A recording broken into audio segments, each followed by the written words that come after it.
എല്ലാരും പറയുന്നു ഡിഫറെന്റ് ആയിട്ടുണ്ട്, നല്ല ഭംഗിയുണ്ടെന്നൊക്കെ. നല്ലതല്ലേ? ഞാനല്ല, സ്വർണം.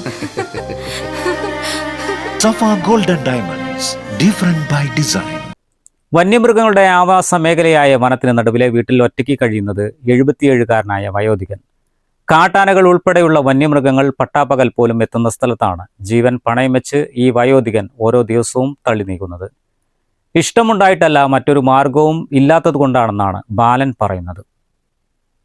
ചാലിയാർ പഞ്ചായത്തിലെ പൊക്കോട് വനമേഖലയുടെ ഉള്ളിലുള്ള പന്നിയങ്ങാട് എന്ന സ്ഥലത്താണ് 77-കാരനായ കോട്ടായിൽ ബാലൻ കഴിഞ്ഞ 7 വർഷമായി ഒറ്റയ്ക്ക് താമസിക്കുന്നത്. മക്കളുണ്ടെങ്കിലും അവർ മറ്റു സ്ഥലങ്ങളിലാണ് താമസം. മക്കൾ എപ്പോഴെങ്കിലും ഒന്ന് വന്നാലായി എന്ന അവസ്ഥയിലാണ്. ഭാര്യ മരിച്ചിട്ട് 30 വർഷമായെന്ന് ബാലൻ പറയുന്നു. ബാലന്റെ ദയനീയ അവസ്ഥ കണ്ട് ഇപ്പോൾ മയിലാടിയിൽ താമസിക്കുന്ന മഞ്ചേരി പറമ്പൻ ഇന്ദിര തന്റെ പന്നിയങ്ങാടുള്ള പഴയ വീട് വാടക പോലും വാങ്ങാതെ ബാലന് താമസിക്കാൻ നൽകുകയായിരുന്നു. സംസ്ഥാന സർക്കാർ നൽകുന്ന ക്ഷേമ പെൻഷൻ മാത്രമാണ് ബാലന്റെ ഏക വരുമാന മാർഗം. പ്രായാധിക്യം മൂലം പണിക്ക് പോകാനും കഴിയില്ല. രാത്രിയായാൽ പതിവ് തെറ്റാതെ വീട്ടുമുറ്റത്തേക്ക് എത്തുന്ന കാട്ടാനയാണ് ബാലന്റെ ഇപ്പോഴത്തെ ഏക കൂട്ട്. വൈദ്യുതി കണക്ഷൻ വിച്ഛേദിച്ചതിനാൽ ഈ വീട്ടിൽ രാത്രി മെഴുകുതിരി വെളിച്ചം മാത്രമാണ് ബാലന്റെ ആശ്രയം. കാട്ടാന എന്നും എത്തുന്നുണ്ടെങ്കിലും ഇതുവരെ ഉപദ്രവമൊന്നും ഉണ്ടായിട്ടില്ലെന്നും സമീപത്തെ ചോലയിൽ നിന്നും വെള്ളം കുടിച്ച് മടങ്ങാറാണ് പതിവെന്നും ഏത് സമയവും ആനയുടെ ആക്രമണം ഉണ്ടാകുമെന്ന ഭയമുണ്ടെന്നും ബാലൻ പറയുന്നു. ആന വരും. കാണല് മിക്കവാറും ദിവസങ്ങൾ കാണലുണ്ട്. ഉപദ്രവിക്കലൊന്നുമില്ല. അതങ്ങനെ വന്ന് അങ്ങനെ അങ്ങ് പോകും. കുറച്ച് ദിവസം കഴിഞ്ഞ് ഈ പിലാവിലൊക്കെ ചക്ക ഉണ്ടെങ്കിൽ ആ ചക്കയൊക്കെ ഇട്ടിട്ട് പോകും. എനിക്കാണ് ഇപ്പോൾ ദിവസം വരും ആന ഇവിടെ.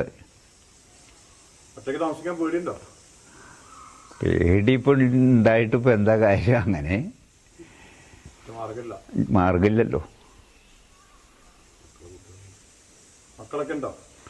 ആ മക്കള് 2 ആൺമക്കളുണ്ട്. പെൺമക്കളെ ഒരു പെൺമകളെ അത് നാട്ടില് ഒറ്റപ്പാലത്ത് കൊടുത്തു. മക്കളപ്പം നിന്നതാണ്. 2 അടുത്തുനിന്ന് പോയി നിന്നതാണ്. അപ്പോൾ അത് മരുമക്കൾക്ക് സൂഹിക്കുന്നില്ല. അപ്പം അതുകൊണ്ട് ഞാൻ അത് നിർത്തി. അതുകൊണ്ടാണ് പോകാത്തത്. വേറെ ഒന്നല്ല, വേറെ ഒരു കുഴപ്പമില്ല. അവർക്കിപ്പോൾ എന്നെ നോക്കാനുള്ള ഇതില്ല.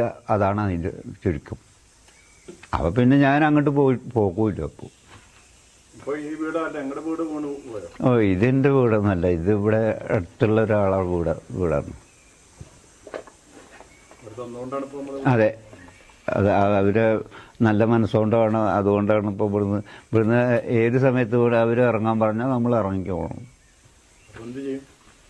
എന്താ ചെയ്യേണ്ടതെന്ന് ഒന്നും ഒരു ഉദ്ദേശ്യമൊന്നും ഇല്ല ഇപ്പം മനസ്സിൽ.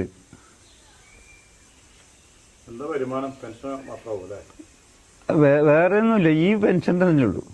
കിട്ടുന്ന പെൻഷൻ, അതുകൊണ്ടുള്ള ജീവിതമാണ്.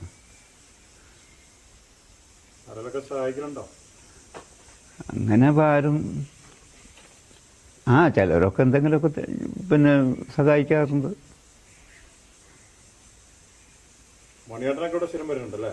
മണിയേട്ടൻ്റെ ഒരു ഇതുകൊണ്ടാണ് ഇപ്പം ഞാനിവിടെ നിന്ന് പോകുന്നത്. പുള്ളിയാണിപ്പോൾ എല്ലാം. ഒന്നും ചെലവിനില്ലെങ്കിൽ അവിടെ പോയി പീടിയിൽ നിന്ന് മേടിക്കും, പോരും. അത്രയേ ഉള്ളൂ. ബാലന്റെ ദയനീയാവസ്ഥ നേരിൽ കണ്ട മയിലാടി സ്വദേശി പൂവാടി സിദ്ധാർത്ഥൻ എന്ന മണി ബാലനെ സുരക്ഷിതമായി വൃദ്ധസദനത്തിൽ എത്തിക്കാനുള്ള ശ്രമത്തിലാണ്. ഇത്രയും സ്ഥലത്ത് കുറേ വീടുകളുണ്ടായിരുന്നു ആദ്യം. ഒക്കെ ഇപ്പോൾ ഫോറസ്റ്റ് ഏറ്റെടുത്ത് പോകുന്ന പരിപാടി ഉണ്ടല്ലോ ഗവൺമെൻറ്. അങ്ങനെ കുറേ ആൾക്കാർ പോയി. ഇപ്പം ആകെ 1-2 ആൾക്കാർ വരും കൂടിയും പോയിരുന്നു. ഇപ്പോൾ രണ്ടാമതൊരു തിരിച്ചു വന്നതുകൊണ്ട് 2 വീട് ഇവിടെ ഉണ്ട്. അല്ലെങ്കിൽ ഈ ഒരു വീട്ടിൽ ബാലേട്ടൻ ഒറ്റയ്ക്കായിരുന്നു. അപ്പം ഞാൻ ഇടയ്ക്കിടയ്ക്ക് ഇങ്ങനെ ഒന്ന് കാണാൻ വരും. ഒന്ന് ബാലേട്ടനെ കണ്ട് കാര്യങ്ങളൊക്കെ ചോദിച്ചു പോകും. അപ്പോൾ രണ്ടാമത് ഇപ്പോൾ ഇവർ വന്നപ്പോൾ ഞാൻ കുറച്ച് വരവ് കുറവായി. എന്തായാലും മക്കളൊക്കെ ഇപ്പോൾ അവർക്കും വേറെ 2 ആൺമക്കളും ഒരു പെണ്ണാണുള്ളത്. പെൺകുട്ടി കല്യാണം കഴിച്ചാണ്. പിന്നെ ഇപ്പോൾ ആകെയുള്ളത് 2 ആൺമക്കളാണ്. അവർ വേറെ സ്ഥലത്താണ് താമസം. അവർക്കിപ്പോൾ സാമ്പത്തിക സ്ഥിതി എന്തൊക്കെ അറിയില്ല. അവർക്കും നോക്കാൻ പറ്റാത്തൊരവസ്ഥ ഉണ്ടായതുകൊണ്ട് ബാലേട്ടൻ ഇങ്ങനെ ഒരു ഒറ്റപ്പെട്ട അവസ്ഥ. ഇതിപ്പോൾ ഇന്ദിരേൻ്റെ വീടാണിത്. അങ്ങനെ ഞാൻ വണ്ടൂർ ഗാന്ധി ഭവനിൽ ഞാൻ ചോദിച്ചിട്ടുണ്ടായിരുന്നു. അപ്പോൾ സംരക്ഷിക്കാമെന്ന് അവർ പറഞ്ഞിട്ടുണ്ട്. അപ്പോൾ ഒന്ന് പഞ്ചായത്ത് മെമ്പർ ഒരു പേപ്പർ വേണമെന്ന് പറഞ്ഞു. അത് ഞാൻ വാങ്ങി വെച്ചിട്ടുണ്ട്. പിന്നെ പോകുന്നുള്ളത് പോലീസിൽ നിന്നാണ്. പോലീസിലേക്ക് ഞാൻ ഒറ്റയ്ക്ക് പോയി കഴിഞ്ഞാൽ ചിലപ്പോൾ അവിടുന്ന് മക്കളില്ലാന്ന് ചോദിച്ചാൽ ഉത്തരം ഉണ്ടാവില്ലല്ലോ. അപ്പോൾ മക്കളെ കൂട്ടിയിട്ട് പോകാറുണ്ട്. 1-2 പ്രാവശ്യം ഞാൻ മക്കളെ അന്വേഷിച്ച് വിളിച്ചതാ. ഒരു പ്രാവശ്യം മകൻ വരാമെന്ന് പറഞ്ഞൊരു ദിവസം വരാമെന്ന് ഞാൻ കാത്തു നിന്നു. പിന്നെ മകൻ വന്നില്ല അന്ന്. പിന്നീട് ഒരു ദിവസം ആകാമെന്നാവും പറഞ്ഞു. പിന്നെ എനിക്കും പറ്റാത്തൊരവസ്ഥ ഒക്കെ ഉണ്ടായതുകൊണ്ട് കുറച്ച് ദിവസമായിട്ട് ഇപ്പോൾ അങ്ങനെ നിൽക്കുകയാണ്. അപ്പോൾ പോലീസിൻ്റെ ആ ഒരു പേപ്പർ കൂടി വാങ്ങിയിട്ട് വേണമെങ്കിൽ അവിടെ കൊണ്ടു കൊടുത്താൽ ആദ്യം വരെയും കൂട്ടിയിട്ട് അവിടെ ചെല്ലാൻ പറഞ്ഞിട്ടുണ്ട്. നാളെ കണ്ട് അവർക്ക് പറ്റുമല്ലേ. പിന്നെ അത് അങ്ങനെയല്ല. അപ്പോൾ എന്തെങ്കിലും ഒരു പ്രശ്നം ഉണ്ടെങ്കിൽ തിരിച്ചു കൊണ്ടുവന്ന് നമ്മൾ സംരക്ഷിക്കുക എന്നുള്ളൊരു അത് പേപ്പർ അവർക്ക് എഴുതി കൊടുക്കണം എന്ന് പറഞ്ഞാൽ അത് മക്കൾക്കല്ലേ പറ്റുള്ളൂ. അപ്പം അങ്ങനെയൊക്കെ ഒരു അവസ്ഥ ഉണ്ട്. News bureau, Nilambur. തലമുറകൾ സാക്ഷ്യം വഹിച്ച വിശ്വസ്ത പാരമ്പര്യവുമായി PAK Gold and Diamonds. Most trusted gold. PAK Gold and Diamonds.